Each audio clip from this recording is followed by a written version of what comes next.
In Ephesians 4, Paul talks about many things, but he talks about putting on the armor of God, and he talks about the sword of the Spirit, which is the Word of God.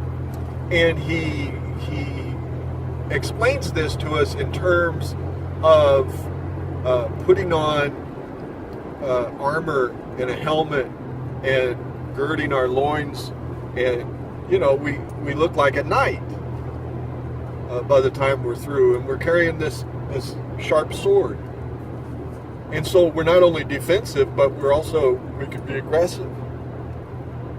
And today when I read that, primarily reading about the sword, and I realized that as I walk along this narrow way which is a man, which is Christ, but as I walk along this narrow way, there's going to be brambles and weeds, and I'm going to hack away at them with this sword so I can move on in the way. There's going to be thieves, counterfeits. There's going to be disreputable characters, hypocrites. There's going to be all kinds of people on this pathway, and I've got to be able to discern them. And the Lord has given me defense, but He's also given me an offensive weapon. He's also given me the sword of the Spirit. And I have truth, and I have His righteousness. And these are not just words. These are tangible. These are effective in this dimension. These are effective in this world in which we live in. So, I'm going to be encouraged that as I go through my day to day, my night here at work, that as I go through this night, I am clothed.